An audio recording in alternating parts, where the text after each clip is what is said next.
जय हिंद आप सभी को। आज बिहार पुलिस का प्रैक्टिस सेट नंबर 8 कंप्लीट करेंगे। इसके पहले का हम लोग जो है 1 से लेकर 7 तक कंप्लीट कर चुके हैं। अगर आपका कोई भी सेट छूट गया है जाके जरूर कंप्लीट कीजिए।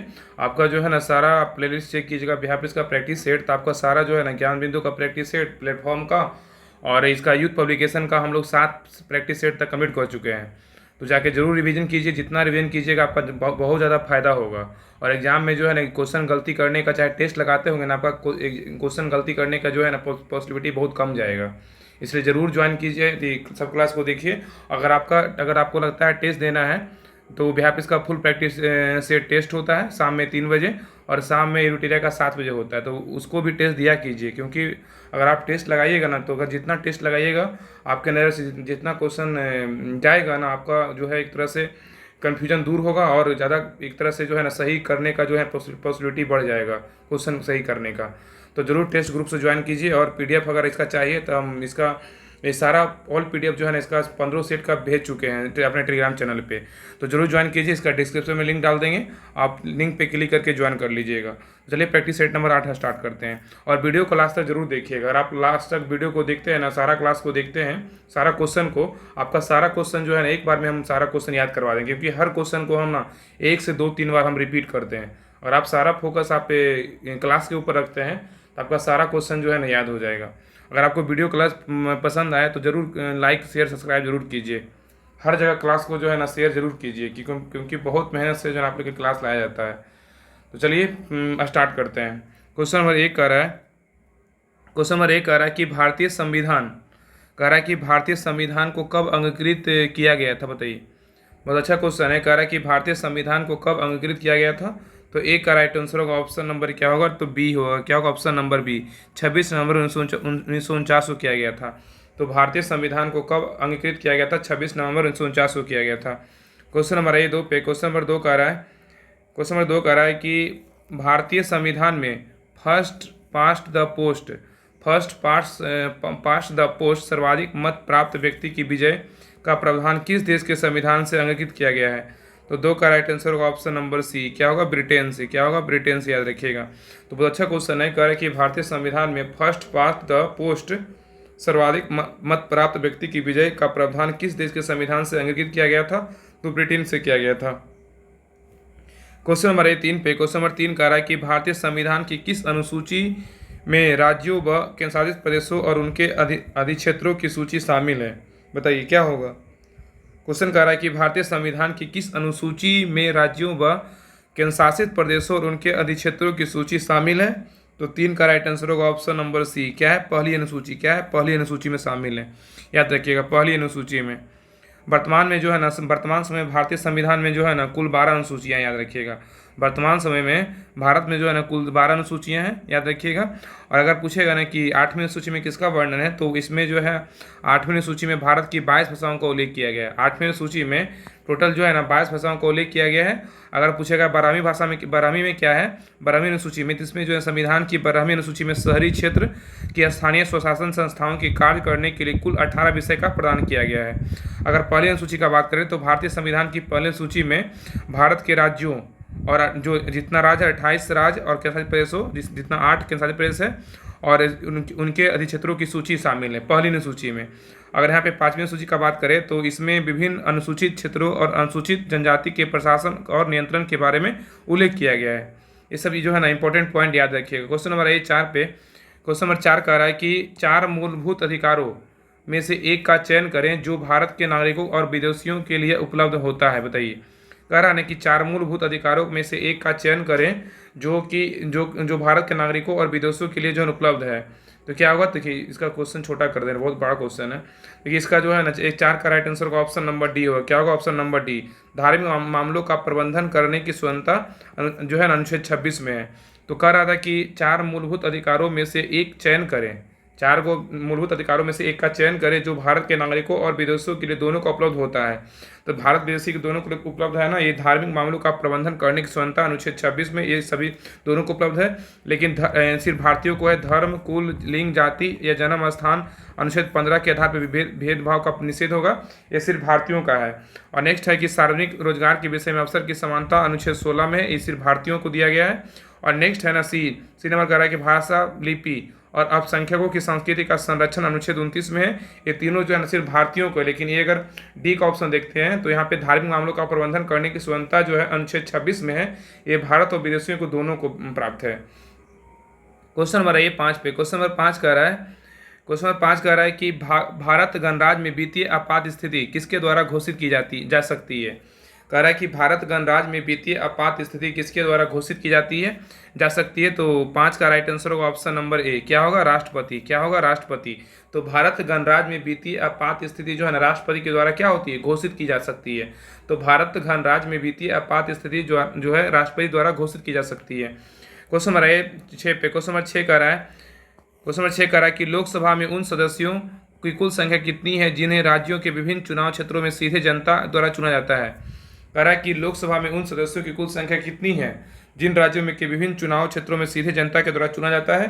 तो 6 का राइट आंसर होगा ऑप्शन नंबर सी, 530 है। क्या है, 530, याद रखिएगा।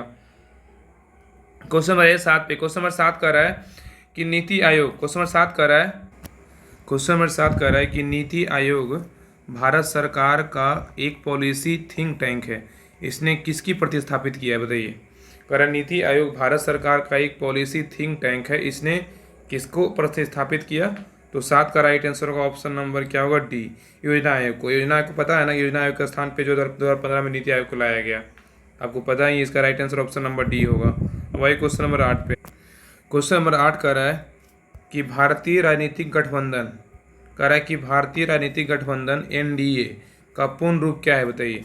कह रहा है कि भारतीय राजनीतिक गठबंधन एनडीए का पूर्ण रूप क्या है। तो 8 का राइट आंसर होगा ऑप्शन नंबर डी, राष्ट्रीय जनतांत्रिक गठबंधन। क्या है, राष्ट्रीय जनतांत्रिक गठबंधन है।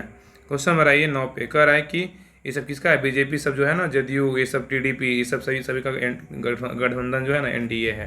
क्वेश्चन नंबर 9 पे आइए, कह रहा है कि एंड्रोमेडा क्या है। कह रहा है एंड्रोमेडा क्या है। तो 9 का राइट आंसर होगा ऑप्शन नंबर ए, मिल्की वे की पड़ोसी आकाशगंगा है। एंड्रोमेडा क्या है, तो मिल्की वे की पड़ोसी आकाशगंगा है। क्वेश्चन नंबर 10 कह रहा है कि निम्नलिखित में से कौन सा ग्रह का रंग नारंगी है और उस पर सफ़ेद धारियाँ बैंड है। कह रहा है कि निम्नलिखित में से कौन से ग्रह का रंग नारंगी है और उस पर सफ़ेद धारियाँ बैंड है। तो 10 का राइट आंसर होगा ऑप्शन नंबर सी, क्या है, बृहस्पति। क्या है, बृहस्पति, याद रखिएगा। क्वेश्चन नंबर 11 पे, क्वेश्चन नंबर 11 कह रहा है, क्वेश्चन नंबर 11 कह रहा है कि सूर्य और चंद्रमा द्वारा गुरुत्वाकर्षण के माध्यम से पृथ्वी को एक ही दिशा में खींचने के कारण क्या उत्पन्न होता है, बताइए। कह रहा है कि सूर्य और चंद्रमा द्वारा गुरुत्वाकर्षण के माध्यम से पृथ्वी को एक ही दिशा में खींचने के कारण क्या उत्पन्न होता है। तो 11 का राइट आंसर होगा ऑप्शन नंबर बी, बृहत ज्वार भाटा उत्पन्न होता है। क्या होता है, बृहत ज्वार भाटा उत्पन्न होता है। क्वेश्चन नंबर 12 पे, क्वेश्चन नंबर 12 कह रहा है कि निम्नलिखित में से कौन सा घास का मैदान नहीं है, बताइए। कौन जो है ना घास का मैदान नहीं है। तो याद रखिए 12 का राइट आंसर होगा ऑप्शन नंबर बी, फेन जो है ना घास का मैदान नहीं है, लेकिन सवाना घास का मैदान है, पेरी घास का मैदान है, स्टेपी जो है ये सब घास का मैदान है। तो याद रखिए ना कि सवाना जो है ना अफ्रीका और ऑस्ट्रेलिया में उष्णकटिबंधीय घास का मैदान है। सवाना जो है, सवाना अफ्रीका और ऑस्ट्रेलिया में उष्णकटिबंधीय घास का मैदान है, जबकि पेरी का बात करें, पेरी का ये उत्तरी अमेरिका में शीतोष्ण कटिबंधीय घास का मैदान है। तथा अस्टेपी का बात करेगा, अगर अस्टेपी का बात करें तो ये यूरोप और उत्तर एशिया में शीतोष्ण कटिबंधीय घास का मैदान है। लेकिन जो है ना फेन क्या है, घास का मैदान नहीं है, याद रखिएगा।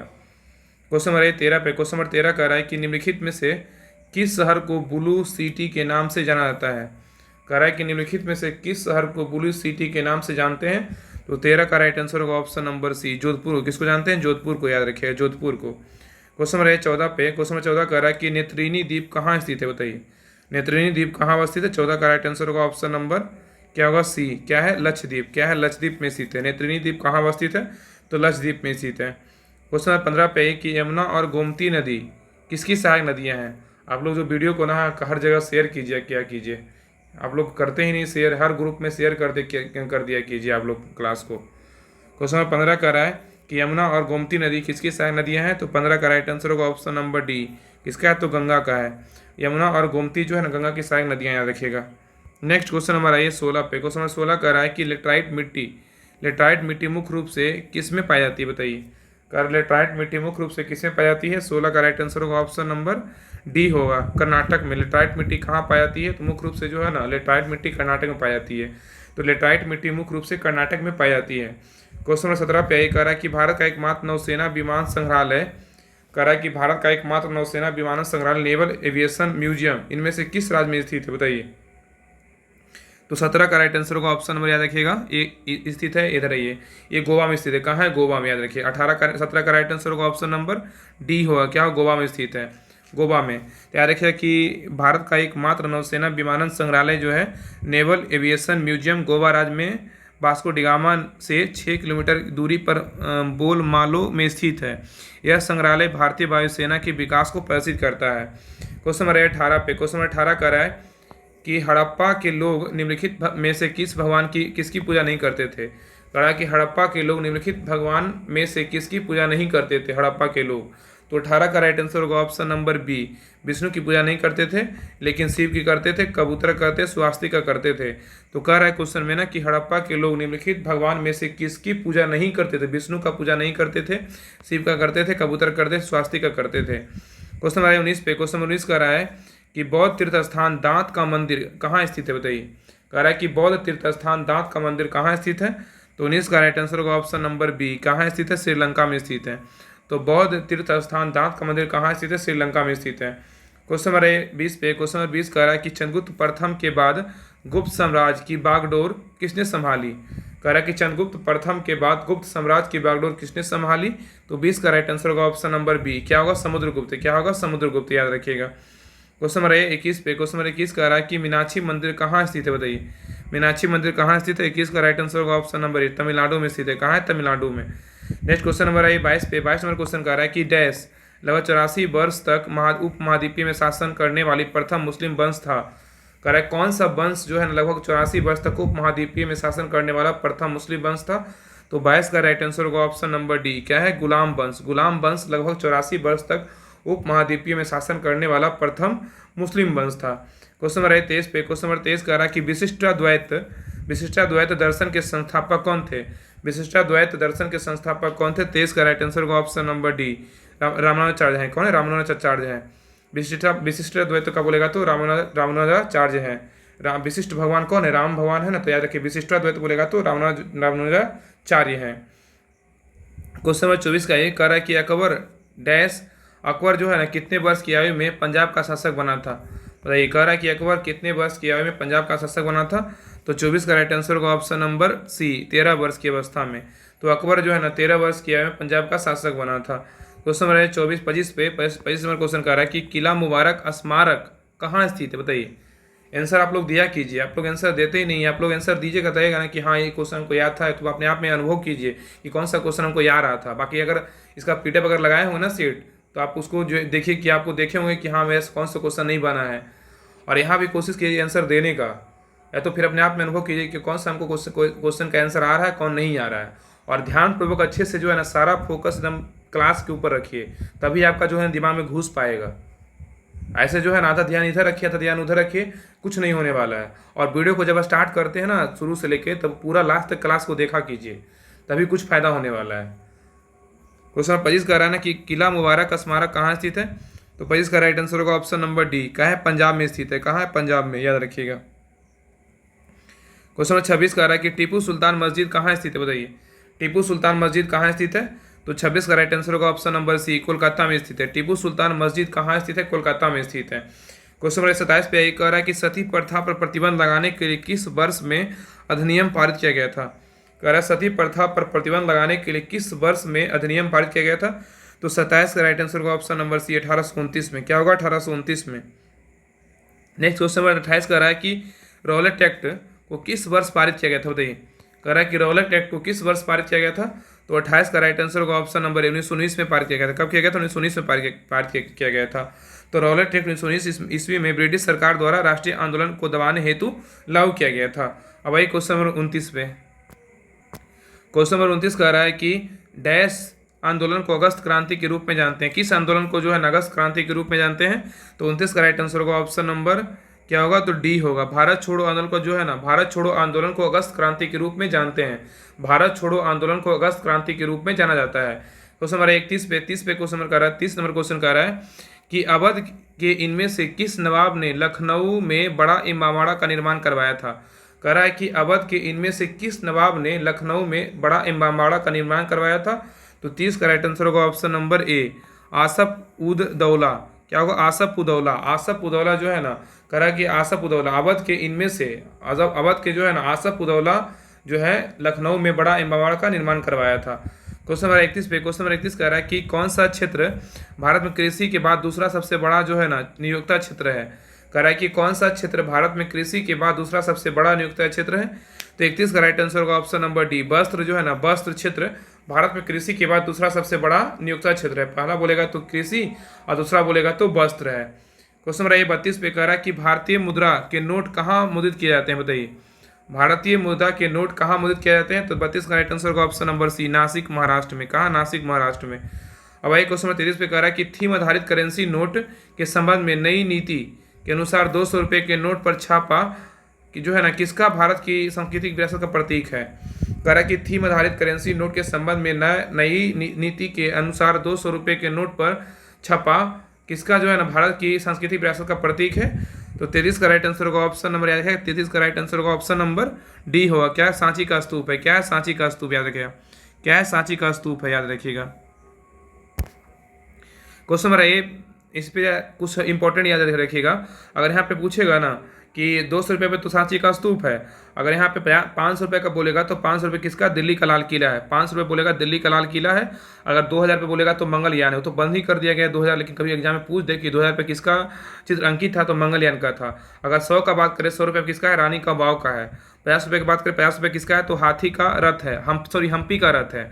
50 रुपये किसका है? हम्पी का रथ है। 20 रुपये बोलेगा तो एलोरा की गुफा है। और 10 रुपये बोलेगा कोणार्क का सूर्य मंदिर। 10 रुपये का बोलेगा नोट पे किसका है? कोणार्क का सूर्य मंदिर। 20 रुपये का एलोरा की गुफा। 50 रुपये का बोले हम्पी का रथ।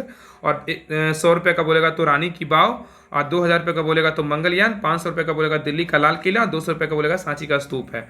अब आइए क्वेश्चन नंबर 34 पे। क्वेश्चन नंबर 34 कह रहा है कि शिशु मृत्यु दर क्या दर्शाती है? बताइए, शिशु मृत्यु दर जो है ना क्या दर्शाती है? देखिए, इसका सारा ऑप्शन देख लीजिए। इसका शिशु मृत्यु दर क्या दर्शाती है? इसका 34 का राइट आंसर होगा ऑप्शन नंबर बी होगा। क्या होगा? बी। उस विशेष वर्ष पैदा हुए 1000 जीवित बच्चों में से एक वर्ष में कम आयु से मरने वाले बच्चों की संख्या का अनुपात दर्शाता है। तो शिशु मृत्यु दर क्या दर्शाता है? तो उस विशेष वर्ष में पैदा हुए 1000 जीवित बच्चों में से एक वर्ष से कम आयु में मरने वाले बच्चों की संख्या का अनुपात दर्शाता है। अब आइए क्वेश्चन नंबर 35 पे आइए। क्वेश्चन नंबर 35 कह रहा है कि मानव विकास सूचकांक पर यूनाइटेड नेशन ने डेवलपमेंट प्रोजेक्ट रिपोर्ट अलग अलग देशों की इनमें से किस आधार पर तुलना पर नहीं करती है? कह रहा है कि मानव विकास सूचकांक या यूनाइटेड नेशन की डेवलपमेंट प्रोजेक्ट रिपोर्ट अलग अलग देशों की इनमें से किस आधार पर तुलना नहीं करती है? तो 35 का राइट आंसर होगा option number B, corporate governance अधिशासन। क्या होगा? कॉर्पोरेट गवर्नमेंट अधिशासन पर तुलना नहीं करती है। क्वेश्चन नंबर 36 पे, क्वेश्चन नंबर 36 कह रहा है कि सर्व शिक्षा अभियान SSA का उद्देश्य जो है ना कितने वर्ष के आयु वर्ग के सभी बच्चों के लिए उपयोगी एवं प्रासंगिक प्रारंभिक शिक्षा प्रदान करना है? कह रहा है कि सर्व शिक्षा अभियान SSA का उद्देश्य कितने वर्ष के आयु वर्ग के सभी बच्चों के लिए उपयोगी एवं प्रासंगिक प्रारंभिक शिक्षा प्रदान करता है?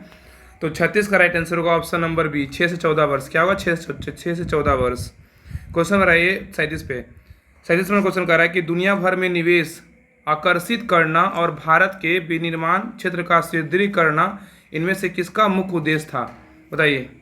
कह रहा है कि दुनिया भर में निवेश आकर्षित करना और भारत के विनिर्माण क्षेत्र को सुदृढ़ करना इनमें से किसका मुख्य उद्देश्य था?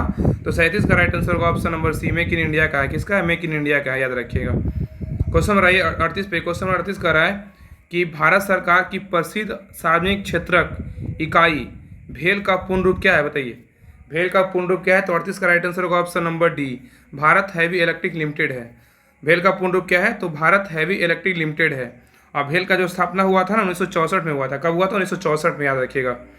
नेक्स्ट है क्वेश्चन नंबर 39 पे। क्वेश्चन नंबर 40 कर रहा है कि भारत के इनमें से किस शहर में प्रतिवर्ष होली के दिन प्रसिद्ध हाथी उत्सव फेस्टिवल मनाया जाता है? Elephant festival. कह रहा है कि भारत के इनमें से किस शहर में प्रतिवर्ष मतलब हर एक साल होली के दिन प्रसिद्ध हाथी उत्सव मनाया जाता है? तो 39 का राइट आंसर होगा ऑप्शन नंबर डी, जयपुर में। कहाँ? जयपुर मनाते हैं हाथी उत्सव, जयपुर में, याद रखिएगा। क्वेश्चन नंबर 40 पे। क्वेश्चन नंबर 40 कह रहा है कि निम्नलिखित में से कौन सा शहर काली घाट पेंटिंग के लिए प्रसिद्ध है? बताइए, कौन सा शहर जो है ना काली घाट पेंटिंग के लिए प्रसिद्ध है? तो 40 का राइट आंसर होगा ऑप्शन नंबर बी, कोलकाता है। काली घाट पेंटिंग के लिए कौन सा शहर प्रसिद्ध है? तो कोलकाता है। नेक्स्ट है तमस। तमस नामक उपन्यास के लेखक कौन है? तमस नामक उपन्यास के लेखक कौन है? 41 का राइट आंसर होगा option number D, Bhisham Sahni है। कौन है? भीष्म सहनी। तमस उपन्यास के लेखक कौन है? तो भीष्म सहनी है। नेक्स्ट है विश्व वन्यजीव दिवस। विश्व वन्यजीव दिवस किस दिन मनाया जाता है? बताइए। विश्व वन्यजीव दिवस किस दिन मनाया जाता है? तो 42 का राइट आंसर होगा ऑप्शन नंबर, याद रखिएगा, बी होगा। क्या होगा? बी। 3 मार्च को जो है ना विश्व वन्यजीव दिवस मनाते हैं। 3 मार्च को विश्व वन्यजीव दिवस मनाया जाता है। क्वेश्चन नंबर ये 43 पे कह रहा है कि पत्रकारिता के उत्कृष्ट प्रदर्शन के लिए निम्नलिखित में से कौन सा पुरस्कार दिया जाता है? पत्रकारिता में उत्कृष्ट प्रदर्शन के लिए निम्नलिखित में से कौन सा पुरस्कार दिया जाता है? तो 43 का राइट आंसर होगा ऑप्शन नंबर, याद रखिएगा, डी होगा। रामनाथ गोयनका पुरस्कार दिया जाता है। ठीक है, रामनाथ गोयनका पुरस्कार। क्वेश्चन नंबर 44 पे, क्वेश्चन नंबर 44 कह रहा है कि निम्नलिखित में से कौन सा देश ओपेक पेट्रोलियम निर्यातक देशों का संगठन का सदस्य है? बताइए। कह रहा है कि निम्नलिखित देशों में कौन सा देश ओपेक, इसका फुल फॉर्म बोलेगा तो पेट्रोलियम निर्यातक देशों का संगठन, मतलब organisation of petroleum exporting country होता है। इंग्लिश में बात करें तो organisation of the petroleum exporting country होता है। इसका हिंदी में बात करें तो पेट्रोलियम निर्यातक देशों का संगठन होता है, का सदस्य है। तो कौन है? तो 44 का राइट आंसर होगा ऑप्शन नंबर, याद रखिएगा, सी, कांगो लोकतांत्रिक गणराज्य है। क्या है? कांगो लोकतांत्रिक गणराज्य। ओपेक का जो स्थापना हुआ था ना, इसका स्थापना 1960 में हुआ था। और 1960 में ना बीआरओ का भी स्थापना होता है, बॉर्डर रोड ऑर्गेनाइजेशन। इसका अगर बीआरओ का स्थापना बोलेगा तो 1960 में हुआ था, और इसका अगर ओपेक का बोलेगा तो 1960 में स्थापना हुआ था। इसका मुख्यालय बोलेगा तो वियना में है। और वर्तमान में जो है ना इसमें 13 सदस्य हैं। याद रखिए कौन कौन है? ईरान है, कुवैत है, सऊदी अरब है, कतर। जितना भी तेल निर्यातक देश है ना, पेट्रोल वगैरह आता है, सारा वही देश है। कौन कौन है? ईरान है, कुवैत है, सऊदी अरब है, कतर है, वेनेजुएला है, लीबिया है, अल्जीरिया, इराक, यूएई और नाइजीरिया, इक्वाडोर, कांगो गणराज्य, कांगो और अंगोला है। तो कौन कौन देश है? 13 सदस्य। कौन कौन? Iran, Kuwait, Saudi Arab, Qatar, Venezuela, Libya, Algeria, Iraq, UAE, Nigeria, Ecuador, Congo एवं अंगोला है। याद रखिएगा। क्वेश्चन नंबर 45 पे, क्वेश्चन नंबर 45 कर रहा है कि भारतीय अंतरिक्ष अनुसंधान इसरो की स्थापना जो है ना कब की गई थी? बताइए। इसरो का स्थापना कब किया गया? तो याद रखिए इसरो का जो स्थापना हुआ था ना, 45 का राइट आंसर होगा ऑप्शन नंबर 1969 में किया गया। कब किया? 1969 में। इसका जो स्थापना हुआ था इसरो का, अगर स्मॉल डेट के साथ बोलेंगे तो 15 अगस्त 1969 को स्थापना हुआ था इसरो का। अगर इसरो का फुल फॉर्म बोलेगा तो इंडियन स्पेस रिसर्च ऑर्गेनाइजेशन होता है, भारतीय अंतरिक्ष अनुसंधान संगठन। हिंदी में बोलेगा तो भारतीय अंतरिक्ष अनुसंधान संगठन।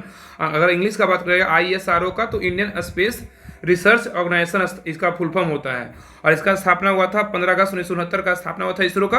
अगर यहाँ पे मुख्यालय का बात करें तो इसका मुख्यालय कहाँ है? तो बेंगलुरु कर्नाटक में है। याद रखिए इसका मुख्यालय कहाँ है? बेंगलुरु कर्नाटक में है। याद रखिए। क्वेश्चन नंबर 46 पे कह रहा है कि भारत ने पहली बार ओलंपिक खेलों में कब भाग लिया था? बताइए। कह रहा है कि भारत ने पहली बार ओलंपिक खेलों में कब भाग लिया था? तो 46 का राइट आंसर होगा ऑप्शन नंबर बी, 1920 में भाग लिया था। तो 1920 में, याद रखिएगा। तो 1900 के पेरिस ओलंपिक में प्रथम आंग्ल भारतीय नॉर्मन प्रिचर्ड ने भाग लिया था। याद रखिएगा। परंतु सर्वप्रथम संगठित रूप से बोलेगा तो 1920 में एडवर्ड बेल्जियम ओलंपिक में भारतीय टीम ने प्रतिभागी लिया था 1920 में। याद रखिएगा। क्वेश्चन नंबर 47 पे कह रहा है एक जीबी के बराबर कितने केबी होते हैं? बताइए। पता है सब लोग इतना नेट यूज करते हैं, कितना होता है बताइए? बहुत इजी क्वेश्चन है। 1 जीबी के बराबर कितने केबी होते हैं? तो याद रखिए 47 का राइट आंसर होगा ऑप्शन नंबर बी, 256 गुना 1024 केबी होता है। कितना होता है? 256 गुना 1024 केबी होता है। अब भाई क्वेश्चन नंबर 48 पे बोल रहा है कि लिनक्स एक क्या है? बताइए। लिनक्स एक क्या है? तो 48 का राइट आंसर होगा option number B, operating system. Linux क्या है? एक ऑपरेटिंग सिस्टम है। 49 पे यही कह रहा है, 49 नंबर कह रहा है कि कौन सा कैरेक्टर ब्राउजर को टेक्स्ट मतलब HTML में टैग से रोकने की सूचना देता है? कह रहा है कौन सा कैरेक्टर ब्राउजर को टेक्स्ट HTML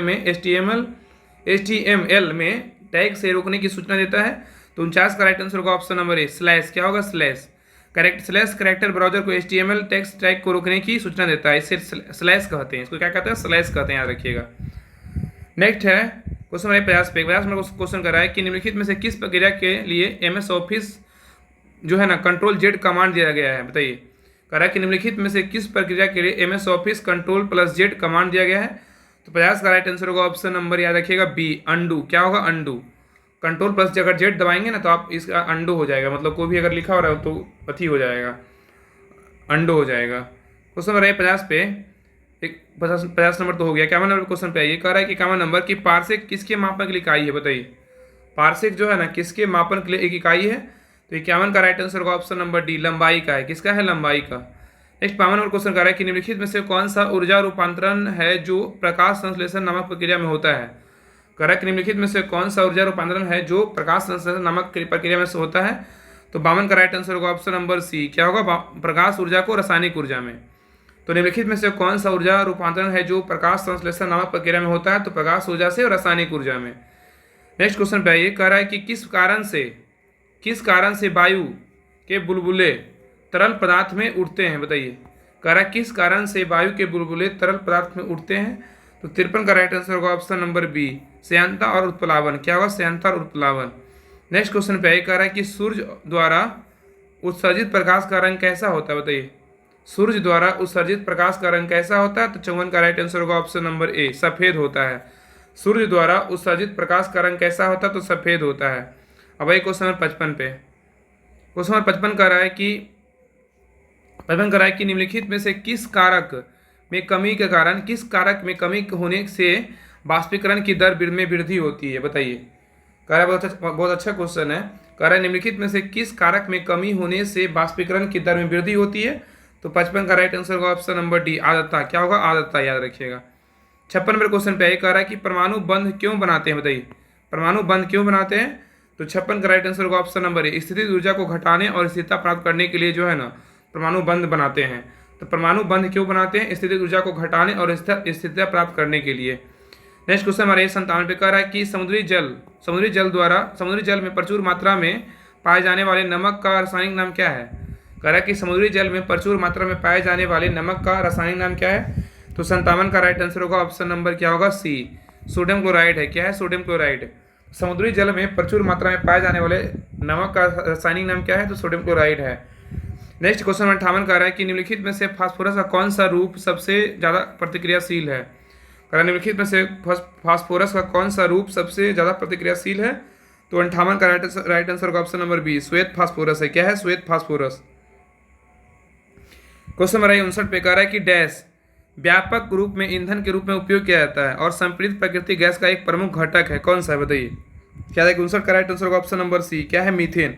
तो मीथेन जो है ना व्यापक रूप से ईंधन के रूप में उपयोग किया जाता है। मीथेन जो है व्यापक रूप में ईंधन के रूप में उपयोग किया जाता है और संपीड़ित प्राकृतिक गैस का एक प्रमुख घटक है। 60 नंबर पे कह रहा है कि मानव शरीर में बाल, नाखून, त्वचा की ऊपरी परत बनाने वाले प्रमुख पदार्थ कौन सा है, बताइए।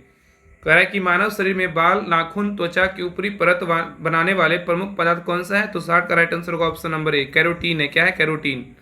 नेक्स्ट कह रहा है कि निम्नलिखित में से कौन सा अंग आहार नली एलिमेंट्री कैनाल का भाग नहीं है, बताइए। कह रहा है कि कौन सा अंग आहार नली एलिमेंट्री कैनाल का भाग नहीं है, तो 61 का राइट आंसर होगा ऑप्शन नंबर सी, यकृत और अग्नाशय नहीं है। लेकिन आहार नली एलिमेंट्री कैनाल का भाग कौन कौन है, तो बृहदांत्र और मलाशय है, मुख गुहा और ग्रास नली है, अमाशय और आंत्र है, लेकिन यकृत और अग्नाशय नहीं है। तो कह रहा है कि निम्नलिखित में से कौन सा अंग आहार नली एलिमेंट्री कैनाल का भाग नहीं है, तो यकृत और अग्नाशय नहीं है, लेकिन बृहदांत्र और मलाशय है, मुख गुहा और ग्रास नली है, अमाशय और आंत्र है। नेक्स्ट क्वेश्चन नंबर 62 कह रहा है कि मानव शरीर में निम्नलिखित में से कौन सा भाग रक्त द्वारा शरीर के शेष भागों में लाई गई कार्बन डाइऑक्साइड का निष्कर्षण करता है। कह रहा है कि मानव शरीर में निम्नलिखित में से कौन सा भाग रक्त द्वारा शरीर के शेष भागों में लाई गई कार्बन डाइऑक्साइड की निष्कर्षण करता है, तो 62 का राइट आंसर होगा ऑप्शन नंबर डी, वायु कोष्टिका एल्वियोली। क्या होगा, वायु कोष्टिका एल्वियोली। अब वही क्वेश्चन नंबर 63 पे आइए। क्वेश्चन नंबर 63 है, कह रहा है कि रामसर कन्वेंशन के अनुसार विश्व आर्द्रभूमि दिवस वर्ल्ड वेटलैंड डे कब मनाते हैं, बताइए। विश्व आर्द्रभूमि दिवस कब मनाते हैं, तो 63 का राइट आंसर होगा ऑप्शन नंबर बी, 2 फरवरी को जो है ना वर्ल्ड वेटलैंड डे मनाते हैं, मतलब विश्व आर्द्रभूमि दिवस मनाते हैं। नेक्स्ट है अप्रैल 2023 में होने वाले बहुपक्षीय अंतर्राष्ट्रीय वायु अभ्यास ओरियन 2023 का आयोजन कहाँ किया गया, बताइए। कहाँ किया जा रहा है, कहाँ, अब तो हो गया है। अप्रैल 2023 में होने वाले बहुपक्षीय अंतर्राष्ट्रीय वायु अभ्यास ओरियन 2023 का आयोजन कहाँ किया गया, तो 64 का राइट आंसर होगा ऑप्शन नंबर, याद रखिए 64 का ऑप्शन नंबर सी होगा। क्या होगा, सी, फ्रांस में। क्या होगा, फ्रांस में, ओरियन 2023 फ्रांस में। नेक्स्ट है अभ्यास अफिंडेक्स भारत के साथ कितने अफ्रीकी देशों ने संयुक्त सैन्य अभ्यास था। अभ्यास अफिंडेक्स भारत के साथ कितने अफ्रीकन देशों का संयुक्त सैन्य अभ्यास था, तो 65 का राइट आंसर होगा ऑप्शन नंबर डी, क्या है 25। कितने हैं 25। नेक्स्ट है हाल ही में चर्चित रहा उद्भव उत्सव 2022 कहाँ आयोजित किया गया, बताइए। कह रहा है कि हाल ही में चर्चित रहा उद्भव उत्सव 2022 कहाँ आयोजित किया गया। तो 66 का राइट आंसर होगा ऑप्शन नंबर ए, ग्वालियर और मध्य प्रदेश। कहाँ है, ग्वालियर मध्य प्रदेश में किया गया, ग्वालियर मध्य प्रदेश में किया गया है। तो कह रहा है ग्वालियर कहाँ है, मध्य प्रदेश में ही है। तो हाल ही में चर्चित रहा उद्भव उत्सव 2022 कहाँ आयोजित हुआ, तो ग्वालियर मध्य प्रदेश में। नेक्स्ट है किस बैंक ने थोक खंड में डिजिटल रुपये की पायलट परियोजना शुरू करने की घोषणा की है। कह रहा है कि किस बैंक ने थोक खंड में डिजिटल रुपये की पायलट परियोजना शुरू करने की घोषणा की है। तो 67 का राइट आंसर होगा ऑप्शन नंबर बी, आरबीआई। क्या है, आरबीआई। नेक्स्ट है हाल ही में प्रधानमंत्री नरेंद्र मोदी ने किस धाम को राष्ट्रीय स्मारक घोषित किया है, बताइए। कह रहा है कि हाल ही में प्रधानमंत्री नरेंद्र मोदी ने किस धाम को जो है ना राष्ट्रीय स्मारक घोषित किया है। तो 68 का राइट आंसर होगा ऑप्शन नंबर बी, मानगढ़ धाम। क्या है, मानगढ़ धाम, याद रखिएगा। नेक्स्ट है 69 नंबर क्वेश्चन कर रहा है कि हाल ही में महिला अधिकार चयनकर्ता सेवा के संस्थापक इला भट्ट का निधन हो गया, उन्हें किस नागरिक पुरस्कार से सम्मानित किया गया था। तो 69 का राइट आंसर होगा ऑप्शन नंबर डी, ए और बी। क्या है, पद्मश्री और पद्म भूषण। तो हाल ही में महिला अधिकार कार्यकर्ता सेवा के संस्थापक इला भट्ट का निधन हो गया, उन्हें किस नागरिक पुरस्कार से सम्मानित किया गया। तो याद रखिएगा, एक है पद्मश्री से भी किया गया था और पद्म भूषण से भी किया गया था। 70 नंबर क्वेश्चन पे 70 नंबर क्वेश्चन कर रहा है कि निम्नलिखित कथनों पर विचार कीजिए। इसमें निम्नलिखित कथनों पर विचार करना है, कह इसमें कौन सा कथन सही है। तो याद रखिएगा इसमें 70 का राइट आंसर होगा ऑप्शन नंबर सी। क्या होगा, सी। 1, 2, 3 तीनों सही है। स्विट्जरलैंड ने विश्व की सबसे लंबी यात्री ट्रेन चलाई, बिल्कुल सही है। स्विट्जरलैंड ने विश्व की सबसे लंबी यात्री ट्रेन चलाई, बिल्कुल सही है। और यह ट्रेन कुल 110 कोच है। यह ट्रेन में कितने कोच हैं, हालांकि यह ट्रेन में जो है ना, याद रखिए कुल 110 कोच है, 100 कोच हैं। और यह जो है ना 1910 मीटर लंबी है। क्या है, तो यह 1910 मीटर लंबी है। तो याद रखिए तीनों कथन सही है। स्विट्जरलैंड ने विश्व की सबसे लंबी यात्री ट्रेन चलाई और इस ट्रेन में कुल 100 कोच है और यह जो है 1910 मीटर लंबी है। ये तीनों कथन क्या है, सही है। अब क्वेश्चन नंबर 71 पे, क्वेश्चन नंबर 71 कर रहा है, यहाँ पे रीडिंग मैथ क्वेश्चन दिया हुआ है। यहाँ 71 से लेकर डायरेक्ट दो है ना 80 तक आपको मैथ रीडिंग का क्वेश्चन मिलेगा। इसका टिक कर देना, आप लोग बना लीजिएगा। और बाकी सारा तो पीडीएफ सेंड किया हुआ ही है ग्रुप में। अगर ग्रुप में नहीं ज्वाइन हुए हैं ना तो आप ज्वाइन कर लीजिएगा, इसका डिस्क्रिप्शन में लिंक डाल देंगे। तो 71 का राइट आंसर होगा ऑप्शन नंबर ए, 71 का ये होगा। 72 का राइट आंसर होगा ऑप्शन नंबर सी, कि 72 क्या होगा, ऑप्शन नंबर सी होगा 72 का। अब आइए 73 पे, 73 का राइट आंसर होगा ऑप्शन नंबर बी। 73 क्या होगा, 73 का राइट आंसर होगा ऑप्शन नंबर बी। क्या होगा, बी होगा, 73 का बी होगा। 74 का बोलेगा तो 74 का राइट आंसर होगा, 74 का क्या होगा, इधर आइए, 74 का राइट आंसर होगा ऑप्शन नंबर बी होगा। क्या होगा, 1। 75 का बोले 75 का राइट आंसर होगा ऑप्शन नंबर बी होगा, 75 का बी होगा। 76 का बात करें, 76 का राइट आंसर होगा ऑप्शन नंबर सी होगा, 76 का सी, 76 का क्या होगा, सी होगा। 77 का राइट आंसर होगा, 77 का right answer option number A होगा, 77 का ऑप्शन नंबर 126 डिग्री। 78 का बोलेगा तो 78 का right answer option number D, 78 का डी है। 79 का बात करें, 79 का right answer option number C, 79 का बोले तो ऑप्शन नंबर सी, 79 का right answer option number C है। और 80 का राइट आंसर बोलेगा तो ऑप्शन नंबर सी, 80 का सी है। अब भाई यहाँ से 10 क्वेश्चन इंग्लिश का है, 10 क्वेश्चन हिंदी का है। यहाँ पे कह रहा है कि the following sentences has been divided into parts of the them may be contains an error. Select the part that contains the error from the given option. If you don't find any error, select the no error as your answer. I want to borrow your bicycle for a day. तो 81 का right answer क्या होगा, 81 का option number क्या होगा, B होगा। क्या होगा, बी, क्या होगा, बी, आई वांट्स होगा। क्या होगा, आई वांट्स। 82 का रहा है, 82 का रहा है कि select the option that can be used as one word substitute for the given group of words. A system of government in which most of the important decisions are taken by a state official rather than by elected representative. 82 का right answer होगा option number क्या होगा, 82 का option number D, bureaucracy होगा। क्या हो रहा है, ब्यूरोक्रेसी। 83 का रहा है कि select the most appropriate option to fill in the blanks. इसमें खाली स्थान को भरना है। Dash of money prevented me from purchasing the house. 83 का राइट आंसर होगा ऑप्शन नंबर बी होगा। क्या होगा, लैक। क्या होगा, lack, lack of the money prevented me from purchasing the house. Next 84 का रहा है कि select the incorrectly spelled word, select the incorrectly spelled word. इसमें इनकरेक्टली सेलेक्ट करना है। 84 का राइट आंसर होगा ऑप्शन नंबर क्या होगा, 84 का ऑप्शन नंबर बी होगा। क्या होगा, बी, गाइडेंस होगा। क्या होगा, गाइडेंस। क्या होगा, गाइडेंस। याद रखिएगा ना कि इसमें इनकरेक्टली में था ना, तो गाइडेंस मतलब दिशा निर्देश करना होता है। डिसिप्लिन में क्या होता है, अनुशासन। गारंटी मतलब जमानत होता है, बंधक होता है। एप्रिसिएट मतलब क्या होता है, सराहना करना। नेक्स्ट है 85 कर रहा है कि select the most appropriate option that can be substitute the underline segment the given sentences there can be need substitute it select the no substitution required. इसको पढ़ना ही नहीं, डायरेक्ट अंडरलाइन का जो क्वेश्चन पूछा डायरेक्ट क्वेश्चन पे आइए। If did not draw on the until much later that he doesn't like me। तो 85 का राइट आंसर होगा ऑप्शन नंबर क्या होगा, सी होगा। नो सब्स्टिट्यूशन रिक्वायर्ड क्या होगा, नो सब्स्टिट्यूशन रिक्वायर्ड होगा। 85 का ऑप्शन नंबर सी होगा। अब 86 पे 86 नंबर क्वेश्चन कर रहा है कि select the most appropriate synonyms of the given word. Courage का क्या होगा, कोरेज का याद रखिए 86 का right answer option number C होगा। 86 का ऑप्शन नंबर सी। क्रूड होगा, क्या होगा, क्रूड। याद रखिए क्रूज का क्या होता है, मोटा खुरदरा होता है। और क्रूड मतलब क्या होता है, याद रखिए क्रूड मतलब क्या होता है, तो कच्चा या तो अपशिष्ट होता है। 87 पे कह रहा है कि select the most appropriate synonyms of the given word. Dispute का क्या होगा, डिसरप्ट।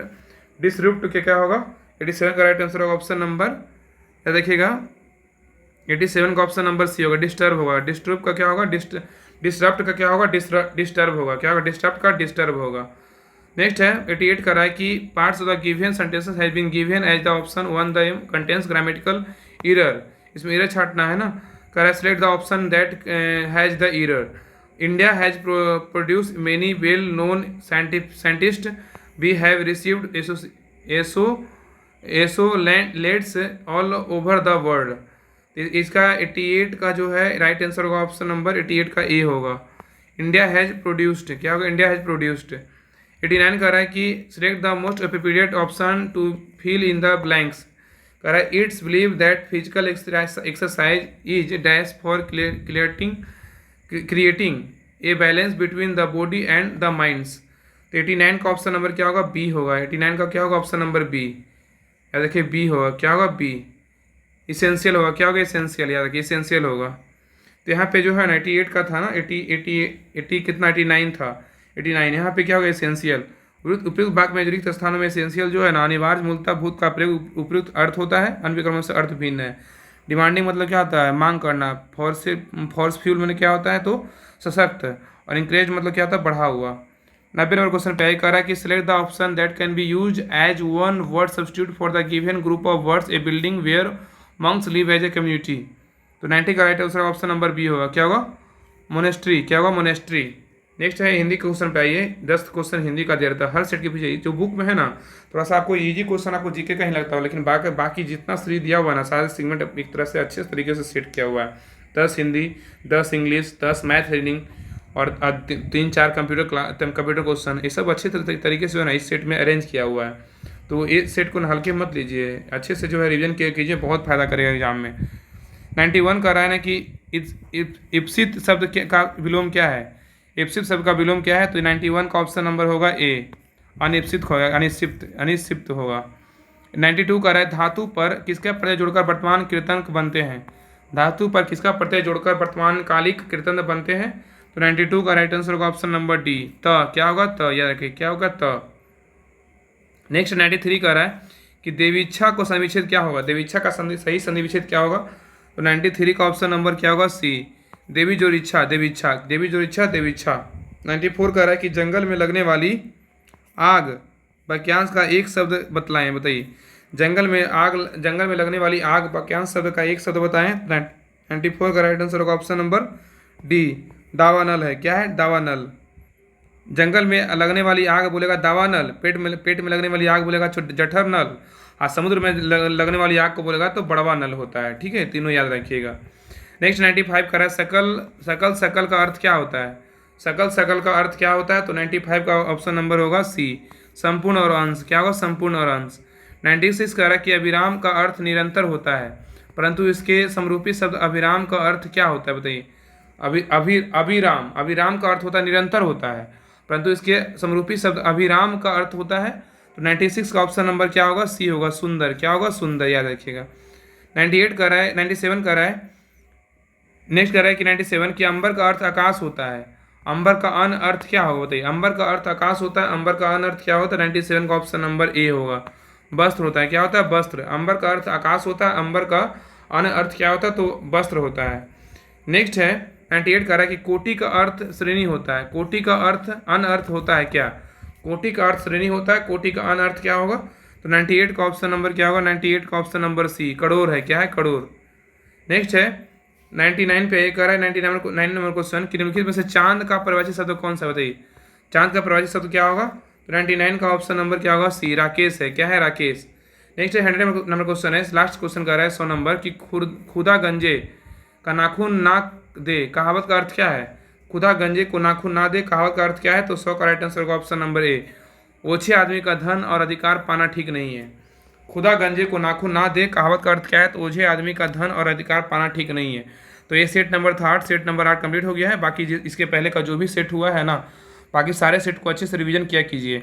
जितना रिवीजन कीजिएगा आपको बहुत फायदा होगा एग्जाम में, आपको लगेगा ना। और ताकि अगर टेस्ट लगाते होंगे शाम में 3 बजे, आपको लगता होगा कि कितना मेरा जो है ना इस ग्रुप से जुड़ने के बाद कितना हमको फायदा हो रहा है। तो जरूर हर जगह शेयर कीजिए, वीडियो को हर जगह शेयर कीजिए, किया कीजिए। अगर आप चैनल पे नए हैं, चैनल को सब्सक्राइब जरूर कीजिए, और वीडियो को अगर पसंद आए तो लाइक जरूर कीजिए, और कमेंट जरूर में बताइए कि आपको क्लास कैसा लगा। तो आज के लिए यहीं तक रहने देते हैं। तो इसका सेट नंबर 9 नेक्स्ट क्लास में देखेंगे। तो आप तब तक के लिए आप लोग को जय हिंद।